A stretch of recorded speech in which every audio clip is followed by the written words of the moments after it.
If you look at a map of the world, chances are you'll see its people as strangers to each other, divided by artificial borders and political boundaries.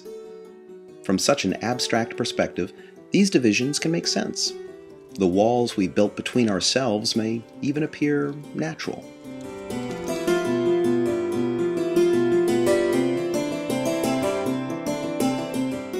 But if you look at waves upon water, how individual ripples flow to the same source, you may feel differently about people and the barriers we create.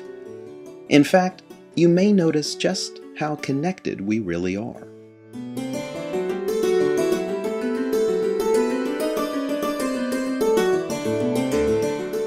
Of course, anyone who's ever had a good conversation knows that feeling.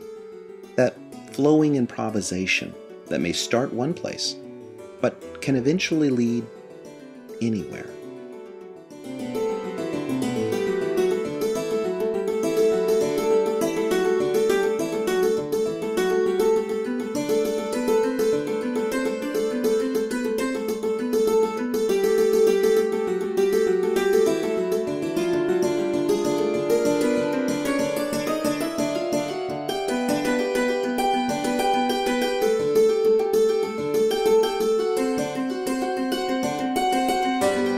Self-honesty, but your initial thought when you saw this.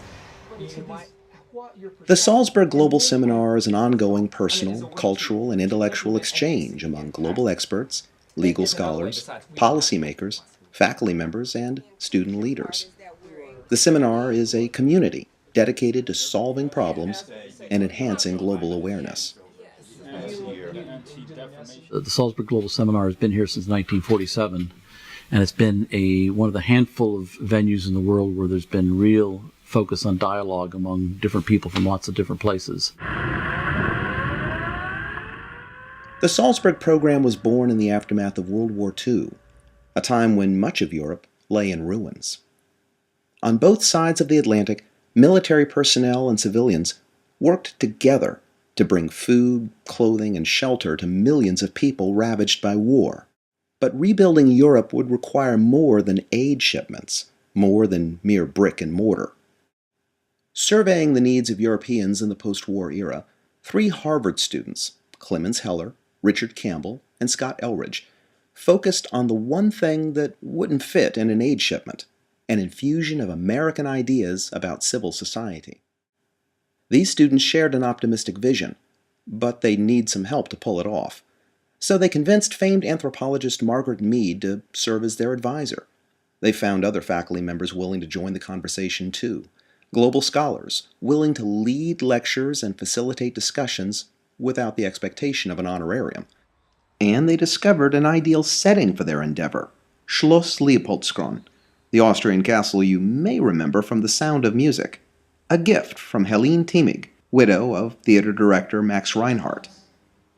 Upon this foundation, meeting in a place still suffering the damage of the Second World War, 90 participants gathered in 1947 to begin the first seminar of a program that some would call a Marshall Plan for the Mind.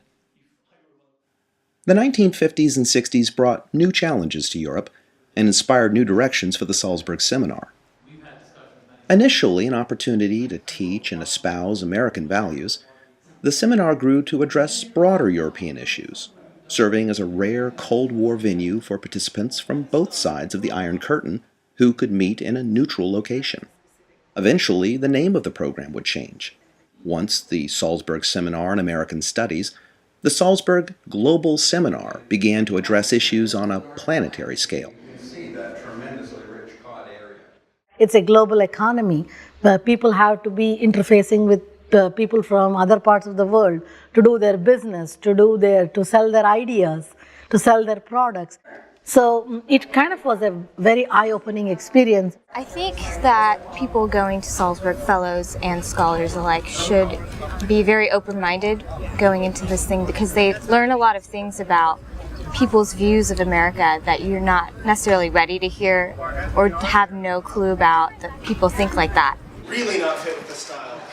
The setting of the Salzburg Global Seminar contributes much to its impact.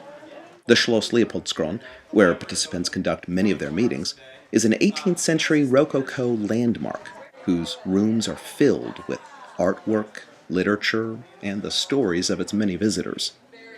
I knew it! What's more, the Schloss is mere walking distance from Salzburg's medieval center, a UNESCO World Heritage Site whose spires and domes recall centuries of European tradition. Shopping, food, and music, this is after all the birthplace of Mozart, inspire fellows and students to embrace this enchanting city and explore the surrounding region. Just standing here and looking out, just give you such a peaceful feeling. It just calms you down, and you'll just feel joy. And yet, the most meaningful encounters transcend place. They reside in moments of conversation, often between the formal meetings and planned activities. Sometimes that's when the real work gets done.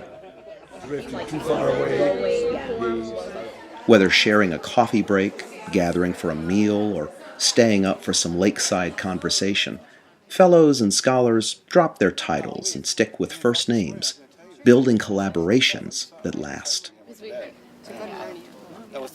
Just been delightful to get to know my colleagues and to see where we have overlapping interest and experiences. So that's been a wonderful experience for me.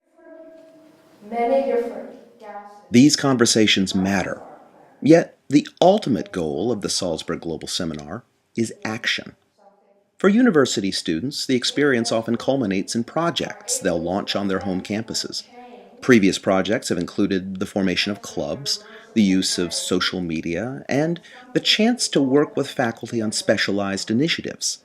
For these participants, the seminar is a boost to their small group communication skills, their knowledge of campus resources, and their enthusiasm for producing results.